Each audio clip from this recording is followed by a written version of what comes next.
दोस्तों जब टमाटर की खेती करते हैं तो टमाटर की खेती में सबसे जो मेन चीज निकल करके आता है वो होता है फूल और फल कम लगना। क्योंकि टमाटर की खेती में अगर फूल फल कम लगेगा तो किसानों को पैदावार भी कम मिलेगा, जिस कारण से किसानों को बहुत ही ज्यादा नुकसान की सामना करना पड़ेगा। इसलिए आज हम इस वीडियो में टमाटर की खेती में दो ऐसा काम के बारे में बताएंगे जिस काम को अगर आप लोग करते हैं तो टमाटर के पौधे में बहुत ही ज्यादा फूल फल लगेगा। तो इसलिए वीडियो आज बहुत ही इंटरेस्टिंग होने वाला है। अगर वीडियो पसंद आएगा तो वीडियो को लाइक कर देना है और अगर हमारे इस चैनल पर नए हैं तो चैनल को सब्सक्राइब जरूर कर लीजिएगा, क्योंकि हम इस चैनल पर ऐसे ही वीडियो डालते रहते हैं। तो दोस्तों सबसे पहले बात कर लेते हैं टमाटर की खेती में ज्यादा फल फूल पाने का सबसे जो मेन दो काम होता है वो एक्चुअली क्या होता है। तो देखिए टमाटर की खेती में ज्यादा फल फूल पाने का सबसे मेन दो कारण होता है और उसका मेन कारण होता है खाद और स्प्रे। क्योंकि अगर आप लोग सही समय पर सटीक जो खाद होता है और सटीक मात्रा से अगर उस खाद को नहीं डाल पाते हैं, जिस वजह से टमाटर के पौधे में बाद में जाके आप लोगों को फ्लावर कम देखने को मिल सकता है। और अगर फ्लावर कम आएगा तो ऑटोमेटिकली फल भी कम लगेगा, जिस कारण से किसानों को पैदावार भी कम मिलेगा। और उसके अलावा दूसरा कारण होता है वो जो कि होता है स्प्रे। क्योंकि अगर आप लोग सही समय पर सटीक दवा को स्प्रे भी नहीं करते हैं तो भी आप लोगों का पौधा कमजोर होता है, पौधे में रोग बीमारी का प्रकोप होता है, जिस कारण से आप लोगों का पौधा खराब होता है और फल फूल बाद में जाके कम देखने को मिल सकता है।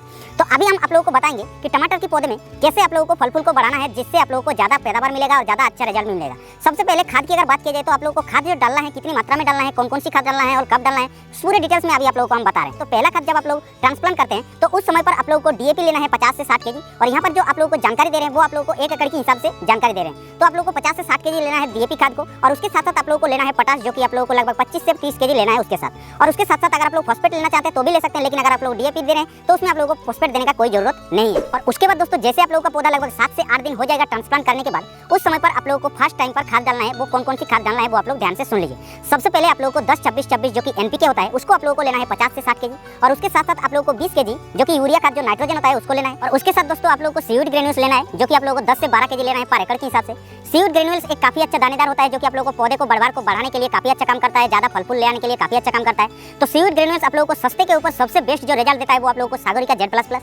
और उसके साथ साथ अगर आप लोग बायोविटा एक्स जो ग्रेन्यूल्स आता है उसको भी ले सकते हैं आप लोग 10 से 12 केजी पर एकड़ के हिसाब से। तो इस तीनों खाद को एक साथ में मिला करके अच्छी तरीके से आप लोगों को दे देना चाहिए। टमाटर की फसल जब लगभग 7 से 8 दिन हो जाएगा उस समय पर, और पानी चला देना चाहिए, जिससे कि आप लोगों को शानदार रिजल्ट देखने को मिल जाएगा। और उसके अलावा दोस्तों जैसे आप लोगों का टमाटर का पौधा लगभग 20 से 25 दिन हो जाएगा तो उस समय पर आप लोगों को सेकंड खाद डालना है। तो सेकंड खाद जो है वो आप लोगों को ध्यान से सुन लीजिए क्या क्या खाद डालना है। सबसे पहले आप लोगों को डीएपी खाद को लेना है लगभग 50 से 60 केजी पर एकड़ के हिसाब से। और उसके साथ साथ माइक्रोन्यूट्रिएंट युक्त जो खाद होता है जिसको आप लोग ले सकते हैं 5 से 6 केजी। लेकिन पोषक तत्व युक्त जो खाद होता है उसका बेस्ट खाद क्या होता है, तो उसका जो बेस्ट खाद होता है एग्रोमिन सॉइल प्लस, जो कि आप लोगों को 5 से 6 केजी लेना है। या फिर अगर आप लोग क्वालिटी स्पेशल ले सकते हैं ट्रांसको कंपनी का, वो भी एक काफी अच्छा माइक्रोन्यूट्रिएंट पोषक तत्व युक्त खाद होता है। इसमें से किसी को एक को ले सकते हैं। और हाँ, इस समय पर अगर आप लोग कैल्शियम नाइट्रेट जो दानेदार होता है उसको डाल सकते हैं, लेकिन वो अलग से डालना पड़ेगा, क्योंकि अगर आप लोग डीएपी खाद के साथ कैल्शियम नाइट्रेट को मिलाते हैं तो उसमें आप लोगों को नुकसान की सामना करना पड़ता है। इसलिए आप लोगों को कैल्शियम नाइट्रेट को अलग से डालना पड़ेगा।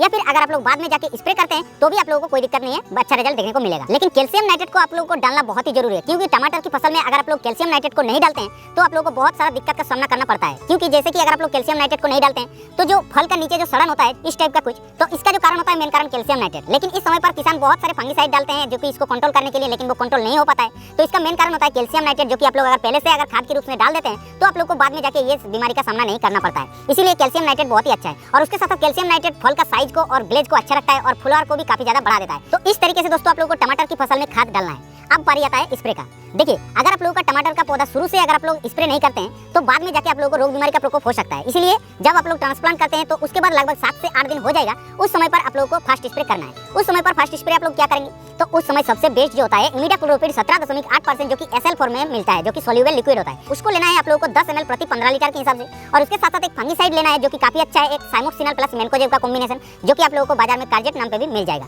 इसको भी आप लोग ले सकते हैं 30 ग्राम पर 15 लीटर के हिसाब से, और दोनों को एक साथ में मिला करके स्प्रे कर देना है लगभग 7 से 8 दिन जिस टाइम पर पौधा हो जाएगा। और उसके अलावा दोस्तों जैसे आप लोगों का पौधा लगभग 15 से 20 दिन हो जाएगा उस समय पर आप लोगों को सेकंड स्प्रे करना है। तो सेकंड स्प्रे में आप लोग ले सकते हैं रोको और बायोमाइसिन का कॉम्बिनेशन, जो कि एक काफी अच्छा होता है। क्योंकि आप लोगों का जैसे 15 से 20 दिन बाद हो जाता है तो टमाटर की फसल में आजकल बहुत सारे जो मरने का समस्या आता है वो देखने को मिलता है। तो इसको कंट्रोल तो नहीं किया जाता है, लेकिन इसको आप लोग प्रिवेंटिव और डालते हैं रोको और बायोमाइसिन को, तो आप लोग को ये बहुत ही कम सामना करना पड़ता है। इसीलिए रोको को आप लोगों को लेना है 2 ग्राम के हिसाब से, और उसके साथ साथ बायोमाइसिन जो कि बैक्टीरियासाइड का काम करता है, काफी अच्छा है, कासुगामाइसिन टेक्निकल है, उसको भी लेना है आप लोगों को 2 ml पर लीटर के हिसाब से। और इस दोनों का कॉम्बिनेशन एक साथ में डाल के आप लोग को स्प्रे कर देना है। और अगर आप लोग इस समय पर कोई पीजीआर को लेना चाहते हैं तो भी ले सकते हैं, इसके साथ मिला करके कोई दिक्कत नहीं है, काफी शानदार रिजल्ट देखने को मिलेगा। अब दोस्तों जैसे आप लोगों का टमाटर का पौधा लगभग 35 से 40 दिन हो जाएगा उस समय पर आप लोगों को थर्ड स्प्रे करना है। तो थर्ड स्प्रे में आप लोग क्या क्या दवा लेंगे, कितनी मात्रा में लेंगे, वो भी ध्यान से सुन लीजिए। सबसे पहले थर्ड स्प्रे में आप लोगों को एक इंसेक्टिसाइड लेना है, क्योंकि उस समय पर आप लोगों को इंसेक्ट का प्रकोप देखने के लिए मिल सकता है। तो इंसेक्टिसाइड में सबसे बेस्ट जो रिजल्ट देता है मुझे लगता है इस समय पर आप लोगों को भाइगो को लेना है, क्योंकि भाइगो इस समय पर जितने प्रकार की चिमाने वाला जो इल्लिया होता है उसको काफी अच्छी तरीके से कंट्रोल करता है। तो भाइगो को लेना है आप लोगों को 10 ml पर 15 लीटर के हिसाब से।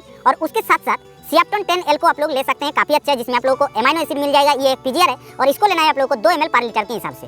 और उसके साथ साथ एक फंगिसाइड लेना है, क्योंकि उस समय पर सबसे ज्यादा जो प्रकोप देखने को मिलता है टमाटर की फसल में वो होता है ब्लाइट। क्योंकि उस समय ब्लाइट का प्रकोप अगर आप लोग नहीं कंट्रोल करते हैं तो बाद में जाके पूरा प्लॉट एकदम खत्म हो जाएगा। इसलिए ब्लाइट को कंट्रोल करने के लिए सबसे बेस्ट मुझे लगता है बीएसएफ कंपनी का कैब्रियोटॉप। उसके अलावा दूसरे फंगिसाइड भी और भी बहुत सारा है, लेकिन कैब्रियोटॉप काफी अच्छा है, उसको भी आप लोग इस्तेमाल कर सकते हैं ब्लाइट के लिए। उसको लेना है 3 ग्राम पर लीटर के हिसाब से, यानी 45 से 50 ग्राम लेना है पर 15 लीटर के हिसाब से। और इस तीनों दवा को एक साथ में मिला करके छिड़काव कर देना है, जिससे कि आप लोग को टमाटर के पौधे में काफी शानदार रिजल्ट देखने को मिल जाएगा। और उसके अलावा दोस्तों, जैसे आप लोगों का टमाटर का फसल लगभग 50 से 55 दिन हो जाएगा, उस समय पर आप लोगों को फोर्थ स्प्रे करना है। फोर्थ स्प्रे में सबसे पहले आप लोगों को मोमोबिन या फिर एग्रोमिन गोल्ड को लेना है, क्योंकि मोमोबिन और एग्रोमिन गोल्ड एक पोषक तत्व युक्त खाद होता है स्प्रे के हिसाब से, लेकिन वो अच्छा रिजल्ट देता है, तभी आप लोगों को इसको हम बता रहे हैं। और इसमें से किसी को ले सकते हैं। मोमोबिन को लेते हैं तो 1.5 ग्राम पर लीटर के हिसाब से लेना है, और अगर आप लोग एग्रोमिन गोल्ड को लेते हैं तो 2 ml पर लीटर के हिसाब से लेना है। और उसके साथ साथ आप लोगों को बोरोन पाउडर लेना है लगभग 25 से 30 ग्राम प्रति 15 लीटर के हिसाब से। और उसके साथ साथ एक इंसेक्टिसाइड लेना है, क्योंकि इस समय पर सबसे ज्यादा आप लोगों को फल छेदक जो इल्ली होता है टमाटर की फसल में, उसका प्रकोप देखने को मिलता है। और इस समय पर इसलिए एक इविसेंट नाम का दवा आता है जो कि सिंजेंटा कंपनी के आप लोगों को मिलता है, उसको लेना है आप लोगों को 2 से 3 ग्राम। और इस तीनों दवा को एक साथ में मिला करके छिड़काव कर देना है, जिससे कि आप लोगों को काफी शानदार रिजल्ट देखने को मिल जाएगा। तो ये जो हमने जितने प्रकार की दवा बताया, इसको आप लोगों को सभी जो है प्रिवेंटिव रूप से स्प्रे करना है, यानी रोग लगने से पहले, बीमारी लगने से पहले अगर आप लोग इसको स्प्रे करते हैं, तभी तो आप लोगों का रोग बीमारी का प्रकोप पौधे में नहीं होगा, और तभी तो आप लोगों का फल फूल भी ज्यादा लगेगा। और फल फूल अगर ज्यादा आएगा तो पैदावार वही ऑटोमेटिकली ज्यादा है। इस कारण से हम बार बार बोल रहे हैं कि ये जो दवा बताया, इसको आप लोगों को प्रिवेंटिव स्प्रे करना है। तो इस तरीके से अगर आप लोग खाद और स्प्रे का शेड्यूल बना के टमाटर की फसल में डालते हैं तो काफी शानदार रिजल्ट देखने को मिलेगा। तो बाकी इस वीडियो में इतना ही। अगर वीडियो पसंद आया तो वीडियो को लाइक कर देना है, और अगर हमारे इस चैनल पर नए हैं तो चैनल को सब्सक्राइब जरूर कर लीजिएगा, क्योंकि हम इस चैनल पर ऐसे ही वीडियो ले आते रहते हैं।